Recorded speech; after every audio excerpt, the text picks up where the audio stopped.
لو أنزلنا هذا القرآن على جبل لرأيته خاشعا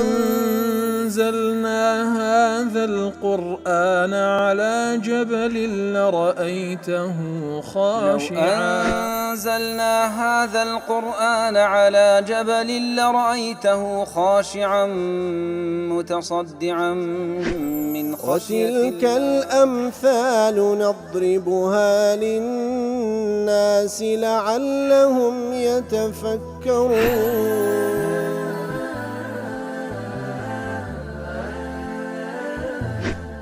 الحمد لله والصلاة والسلام على رسول الله وعلى آله وصحبه ومن والاه. السلام عليكم ورحمة الله. برزان خوشحال لواني 1459 لواني كان تفسير قرآني بيروز بيم وخزمتان ومن بس رزامند رب العالمين وهبادان ايوي ازي ستودي لور بقرن. أعوذ بالله من الشيطان الرجيم. بسم الله الرحمن الرحيم. ولقد بعثنا في كل أمة رسولا أن يعبدوا الله واجتنبوا الطاغوت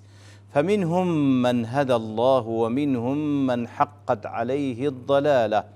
فسيروا في الأرض فانظروا كيف كان عاقبة المكذبين. بەڵێ خۆشەویستان، رب العالمين دەفەرمی ولقد بعثنا بلامي توكيدي قسمي وبقدي تحقيق ببيغمان. الله تعالى دفرمي بعثنا ولقد بعثنا في كل طائفة من الناس رسولا. ببيغمان بالتأكيد بقسم لبو همو تاقميك وكومالك لخلشي پیغمبرك ما ناردية كوا او پیغمبره كاري سبوا أن يعبدوا الله واجتنبوا الطاغوت. او پیغمبرك هاتيا لبو هر ملتك ولبو هر كومالگاك هاتبي فرماني پێکردینە بعبادة كرني الله تعالى بتاك تنيا وترك عبادة كل من دونه. پیغمبران هاتينا عليه الصلاة والسلام پختەی پەیامەکەی ئەوان بریتە لە قەزیەی لا إله إلا الله و تەوحید وەکەوە تەنها و تەنها هەموو عیبادەتتان لەبۆ الله تعالى بی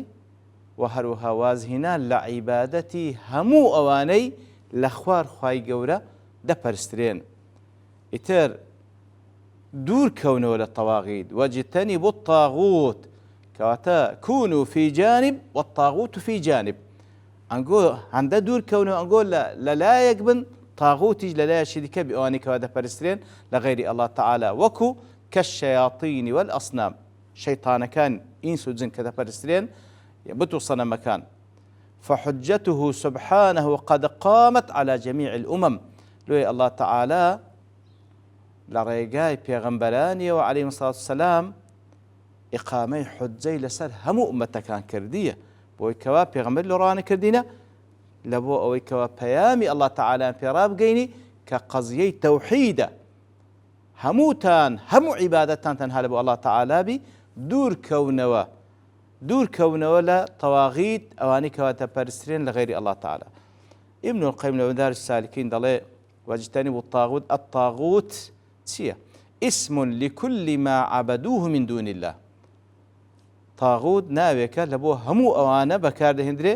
کە لە خوار الله تعالى دەپەرسترێن. فكل مشرك إلهه طاغوته. هەموو کەسێکی مشرك ئەو پەرستراوە بەناحقی کە دەی پەرستی پەرستراوەکەی تاغوتە. لە تعریفێک کە تاغوت چییە؟ الطاغوت هو كل ذي طغيان على الله. طاغوت ئەو کەسەیەکەوە طغیانی کردە لەسەر الله تعالى سنووری بەزاندیە. فكل معبود من دون الله. هر پەرستراوێک لە خوار الله تعالى کە دەپەرسترێ إذا لم يكن كارها لذلك. ئەو قەیدە زۆر مهمە. هەموو پەرستراوێک کە دەپەرسترێ لە غەیری الله تعالى و لە خوار الله تعالى ئەگەر پێی ناخۆش نەبی کە بپەرسترێ چونکە لۆی دەڵێن ئەو قەیدە مهمە لەبەر ئەوەی پێغەمبەران عليهم الصلاة والسلام ئیوا هەیە پێغەمبەران عليهم الصلاة والسلام بەتایبەت لە دوای خۆیان و ئەولیا و پیا و صالحین لە دوای خۆیان پەرستراینە بەڵام مەلائیکەت دەپەرسترێن بەڵام نەم پێغەمبەران عليهم الصلاة والسلام لە مەلائیکەت نە ئەولیا و پیا و ساڵحان ڕازین بۆی کە بپەرسترێن لۆیە والعیاذ بالله حاشاهم ئەو ناو لە بۆ ئەوان بەکار ناهێنرێ بەڵام لە تعریفەکەی دەڵێ هەموو ئەوانەی دەپەرسترێن لە غەیری ئەڵڵا تەعالا و پێشیان ناخۆش نییە بپەرسترێن ئەوە تاغوتن هەموو ئەوانەی دەپەرسترێن لە غەیری ئەڵڵا تەعالا و پێشیان ناخۆش نییە کە بپەرسترێن ئەوە تاغوتن ئەو جەکە ئینسانن کانە ذلك المعبود أو شيطانا أو وثنا أو صنما كائنا من كان من شيء كوات أو كسا أو ذا أو پرسترا بنا حقا شيطانك بي بتو صنمك بي إنسانك بي هرس بي ما دام راضية بوي كوا بپرستر لغير الله تعالى وطاغوته والمطاع في معصية الله الطاغوت أو كسي كوا فرمان بخلشي دكا معصية بكن معصية الله تعالى بكن وخلشيش بجوي دكا وجورالي دكا أو طاغوته وكذلك الساحر والكاهن كسي ساحر كسي فالقروا أنا مو طاغوتا طاغوت لتسيو هاتيا للطغيان هاتيا طغيان بمعنى الظلم والبغي دي الظلم والبغي استمو سنور بزاندن يقال طغى فلان يطغى إذا عدا قدره فتجاوز حده كواتا هرشتك سنوري بزان أو طاغوتا هرشتك سنوري بزان أو طاغوتا يتر طاغوت أويا كذا برستري لغير الله تعالى ورازي شبوي كبرست كوا سنور بزاندنا همو مخلوقات أصل وابزاني أو بيوستا عبودية لبو الله تعالى بي نبا خوي ونبا غير خوي كسك عبودية لبو غير الله تعالى نكا بلام كاتكوا طغيان دكاو سنوري بنداتي دبزيني بي رازية كوا أويش ببرسره وكخواته برسره أو طاغوته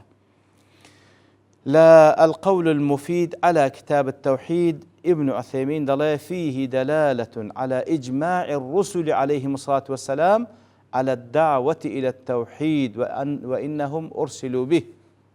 كواتا أتبلغي لسروي كوا بيغمبران كوران إجماعيا لسر أوي عليهم الصلاة والسلام كهر هميان لبو التوحيد هاتينا هر هميان هاتينا بيام يكتا برستي ويك خداي لبو خلشي رابقينا وهروها لفتاواي نور على الدرب ضلي لا بد لتحقيق شهادة أن لا إله إلا الله من اجتناب الطاغوت كواتا أن اعبد الله واجتنب الطاغوت هر أوان بمعنى لا إله إلا الله دي لا إله إلا الله ونفي إثبات تدا كواتا لا بد كسك بيه شهادة لا إله إلا الله زيبك أو أن يبري والله أن بس الله تعالى فرستم فيويست أن يجتنب الطاغوت فيويست للطواغيت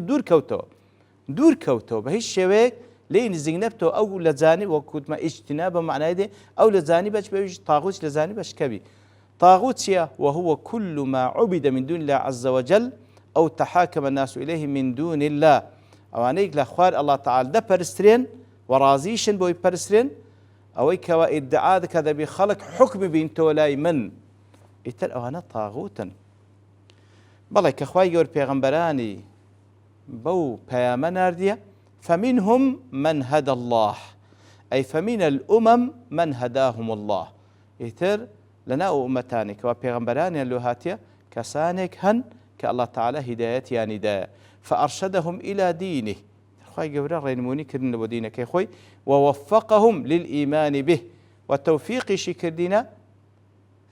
يارمتي داينك وإيمان بيبين واتباع رسوله وطاعته واتباع بيغمبرانه وهو جوراليان بكن ابن عاشور ضلي فيه إسناد هداية بعضهم إلى الله تعالى لهذا كذا فمنهم من كتب عيضية هندق لوانا الله تعالى هداية دا شت هداية دا أو هداية دريتو بالشي الله تعالى هندق لوانا الله تعالى هداية دا مع أنه أمر جميعهم بالهدى يدي لو دفر من هندق خوي جورا هدايتي بابنا الرينموني هم يعني كردية لرجع بيغمبران برام هندق لوانا خوي جورا هداية دا تنبيها للمشركين على إزالة شبهتهم في قولهم لو شاء الله ما عبدنا من دونه من شيء بأن الله بين لهم الهدى فاهتداء المهتدين بسبب بيانه فهو الهادي لهم كواتي ليردا ردي أو شبهه وقماني مشركان كوالآت كاي بيشتر قلتيان أقر الله تعالى مەشیئەتی لەسەر بە ئێمە غەیری ئەومان نەدەپەرست. لێرەدا مەسئلەکە هیدایی تەوفیق و هیدایی ئیرشادە. الله تعالى وەکو هیدایی ئیرشاد و ڕێنموون لە ڕێگای پێغەمبەرانی هیدایەتی هەموو کەسێکیدایە. ئیتر ئەوەی کەوا ئەو هیدایەتە ئیرشادەی قبول بی خوای گەورە تەوفیقیشی دەکا لە بۆ ئەوەی کەوا بە فعلی ئەو هیدایەتە وەربگری و قبولی بی و هەروەها جوڕایەلی پێغەمبەرانیش بکە. ومنهم من حقت عليه الضلالة أي ومن الأمم من وجبت عليهم الضلال لنا أو أمتانش ومنهم تبعيضي عيني لنا أو أمتانش كسانك أبوه كوا ضلالة لسر جيب جيبه قمرائي لسر جيب جيبه ولزمهم الكفر أو كفر لقليا لازم بو فأهلكهم الله تعالى لنا يبردينا. ابن عاشور ضلال والتعبير في جانب الضلال بلفظ حقت عليهم دون إسناد الإضلال إلى الله كوات مشاكل بشكايت كذا فرمي فمنهم من هدى الله هداية كده بالخوي خوي قولي بلام ليرد فرمي ليرد فرمي ومنهم من حقت عليه إيواشي ضلالة لسري تثبيت بو أو ضلالتين نادات بالخوي قولي سبحانه وتعالى إشارة إلى أن الله تعالى لما نهاهم عن الضلالة أو أماجيل بويك لو خوي قول ضلالة ناداتو بالخوي كأواني إضلال كردية دفرم إشارة لويك أن الله تعالى لما نهاهم عن الضلالة لسر زمان بيغمبران عليه الصلاة والسلام خوي قوله نهي لكردينا كوا قمرا مبنو الرقاي قمراي مقر نبر فقد كان تصميمهم عليها إبقاء لضلالتهم السابقة كواتا كاتك أوان لرقاي بيغمبران آقادار كران ورقاي قمراي مقر نبر رام أوان تصميم وعقد وعزم دليان لسر كردية كوا لسر قمراي خوان بمينينوا فحقت عليهم الضلال لويا قمراي لسريان جيب جيبو أي تثبت ولم ترتفع أو قمراي لسريان ما هل نجرة وفي ذلك إيماء إلى أن بقاء الضلالة من كسب أنفسهم أو قمراي كالسريان دمين يتوجيب جيب بي بكسب دستي خوانا كواتا بلي خواي قول لسرتاوى لأزل دزاني فلانە کەس ڕێگای هیدایەت دەگریتە بەر و مەسیرەکەشی بەهەشتا فلانە کەسیش ڕێگای گومڕایی دەگریتە بەر مەسیرەکەی جەهەنەمە لای خۆی دەزانی لە سابق علمی خوای گەورە لە لەوح المەحفوظ هەمووی ثابتە بەڵام چیە دەزانی چ لەسرە من نووسرا چ لەسرە تو نووسرا کەس نازانی بەڵام قاعدە ئامەکە ئەوەی کەوا ڕێگای هیدایەت بگریتە بەر خوای گەورەش هیدایەت دا و ڕێگای بەهەشت نیشاندا و دەستە بەهەشتیش ئەوەی کەوا ڕێگای گومڕایی بگریتە بەر خوای گەورە سبحانه وتعالى بڕیاری گومڕایی لەسەری ثابت دەکا و دەستە جەهەنەم هەر وەکو لە سابق علمی خۆی معلوم بوو هەر ئەوەش جێبەجێ دەبی بەڵام لەسەر هیچێکمان فەرزی نەکردێ ئەوە بەڵگەیە لەسەر ئەوەی کەوا الله تعالى چەندە عالیمە عالم الغیب وەشەهادەیە کە اختیاریشی داینێ دەستزانی ئێمە چی اختیار دەکەین دەستزانی ئێمە چی اختیار دەکەین کاتە بەڕاستی بە هیچ شێوەیەک حجە هینانەوە بە قەدەری خوای گەورە نابیتە بەڵگە لە بۆ کەس هەر کەسێکیش وەکو لە ئاەت ڕابردوو باسمان کرد هیچ کەسێکیش ئەگەر با بڵێن بە عەقل و مەنتیق تەماشای قەزیەکە بکە ئەو ئیدعا ناکات چونکە باش دەزانی هەر یەک لە ئێمە توانای ئەنجامدانی چاکە و خراپەمان هەیە چاکە و خراپە ئیتر کە ڕێگای چاکە بگرێ بەر خوای گەورەش یارمەتیت دا ڕێگای خراپەش بگرێ بەر خوای گەورەش بڕیار گومڕایی لەسەردا ئیتر ئەوە تاقیکردنەوەکەیە فسيروا في الأرض فانظروا كيف كان عاقبة المكذبين دەیبڕۆن لەسەر ڕووی زەوی لە بۆی پند و ئامۆژگاری وەربگرن تەماشای ئاسار و شوێنەواری ئومەتانی پێشووتر بکەن کاتێکەوە پێغەمبەرانیان بە درۆزانی کو عەزاب هاتە سەریان ابن جرير طبري دەڵێ يقول تعالى ذكر لمشركي قريش الله تعالى بمشركان قريش دەفەرمی إن كنتم أيها الناس غير مصدقي رسولنا فيما يخبركم به عن هؤلاء الأمم الذين حل بهم ما حل من بأسنا بكفرهم بالله وتكذيبهم رسوله الله تعالى بمشركان قريش بهمو مشركان دفرمي أي خلچينا أجر پیغمبركي من براست نازانن كوا لوتان باز دكا أمتكاني بيشوتر تسيان بسرهاد بو كفريك كرديان وبدجات كرني پیغمبرانيان أجر باور بيناكن فسيروا في الأرض دەیبڕۆن لەسەر ڕووی زەوی ئەو زەویە التي كانوا يسكنونها والبلاد التي كانوا يعمرونها بڕۆن بە دوای ئاسار و شوێنوار ئومەتەکان پێشووترکەوە لە پێشەنگۆ کەوا زەویان ئاوادان کردبووە و لە جێگا وڵاتانێک نیشتەجێ بوون، بڕۆن تەماشای ئاثار و شوێنەواریان بکەن. ئاسار و شوێنەوار ئەو عەزابەش کاتە سەریان و بە چ شێوەیەک لە ناو چوون بە سەبەبی ئەو کوفر و تەکذیبەی کەوا کردیتیان لێە، تا بڕۆن بگەڕن تاکو حەقەتی قەولی پێغەمبەرانتان لە بۆ بە دیار بکەوی و دەشتوانین بڵێن بڕۆن لاپەڕەکانی مێژوو هەڵدەنەوە. تەماشاکەن ئومەتانی پێشووترکەوە کوفر و تەکذیبیان گرتەبەر چیان بەسەر هات تاوەکو پند و ئامۆژگاریان لێ وەرگرن. وصلى الله وسلم على نبينا محمد وعلى آله وصحبه أجمعين وآخر دعوانا الحمد لله رب العالمين. لو أنزلنا هذا القرآن على جبل لرأيته خاشعا أنزلنا هذا القرآن على جبل لرأيته خاشعا أنزلنا هذا القرآن على جبل لرأيته خاشعا متصدعا